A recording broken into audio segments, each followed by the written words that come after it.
લોકમત ન્યૂઝમાં આપનું સ્વાગત છે।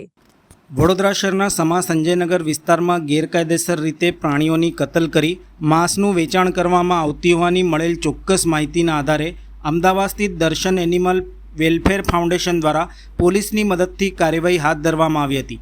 સંસ્થાના પ્રતિનિધિ આકાશે જણાવ્યું હતું કે 1.5 મહિના અગાઉ મળેલ બાતમીના આધારે સમગ્ર મામલે નજર રાખવામાં આવી રહી હતી। આ માહિતીની પુષ્ટિ થતાં સ્થાનિક પોલીસ સાથે સંયુક્ત ઓપરેશન હાથ ધરી 2 અલગ અલગ સ્થળોએ દરોડો પાડવામાં આવ્યા હતા। દરોડા દરમિયાન અંદાજે 150 થી 200 કિલોગ્રામ જેટલું માંસ મળી આવ્યું હતું। ઉપરાંત કતલની પ્રવૃત્તિઓમાં ઉપયોગમાં લેવાતા છરી, ધારિયા સહિતના સાધનો પણ કબજે લેવામાં આવ્યા હતા। સંસ્થાના જણાવ્યા મુજબ આ કાર્યવાહી ગેરકાયદેસર કતલખાનાઓ અને પ્રાણીઓ ઉપર થતા અત્યાચાર સામે મહત્વપૂર્ણ પગલું સાબિત થઈ છે। સમગ્ર મામલે પોલીસ દ્વારા જરૂરી પુરાવા એકત્ર કરી આ મામલે વધુ તપાસ કાર્યવાહી હાથ ધરવામાં આવી છે। આ અગોરા સિટી સેન્ટર મોલ અને સંજયનગરની પાછળનો પટ્ટો છે। ન્યૂ સમા રોડ કંઈક સમથિંગ કહેવાય ત્યાં આગળનો છે અને અહીંયા આગળ છે ને ઇલીગલી ગેરકાયદેસર ભૂનનું કતલખાનું મળેલું છે। કેટલા મોટી માત્રામાં ગોશ્ત મળ્યું હશે ભૂનનું? એ તો હું કહી ના શકું, બટ ઓલમોસ્ટ ઘણા બધા કાપેલા છે અને અમુક લાઈવ પણ મળેલા છે, મુદ્દામાલ છે। ઓલમોસ્ટ 70 કિલોની આસપાસ।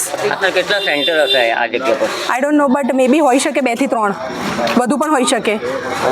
કોઈ સ્થાનિક પોલીસ પણ સાથે આવી છે? હા, સ્થાનિક પોલીસ પણ સાથે આવી છે અને એ લોકો પણ એમની કાર્યવાહી કરી રહ્યા છે। આગળ તમને માહિતી મળીને સ્થળ પર આવ્યો? એકચ્યુઅલી અમારી જે દર્શન એનિમલ વેલફેર અમદાવાદ છે એ ટીમના સભ્યોને બાતમી મળી હતી કે અહીંયા આગળ ગેરકાયદેસર ભૂનનું કતલખાનું ચાલી રહ્યું છે, જેથી સ્થાનિક પોલીસને સાથે રાખીને 112 ડાયલ કરીને પોલીસ અધિકારીઓને સાથે રાખીને ટીમ અહીંયા આવી હતી અને અહીંયા અમને જાણ મળી કે મુદ્દામાલ મળ્યો કે અહીંયા ઇલીગલ કતલખાનું ચાલી રહ્યું છે।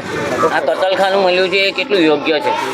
લીગલ તો છે નહીં, કારણ કે અમારી જોડે આરટીઆઈનો જવાબ છે જેની અંદર લખેલું છે કે ગવર્મેન્ટે કોઈ પણ કતલખાનું લીગલી આપ્યું નથી। વડોદરામાં કોઈ પણ ભૂનને કાપવા માટેનું કોઈ પણ લીગલ કતલખાનું છે નહીં, જેનો જવાબ અમારી જોડે છે। શું નામ આપો?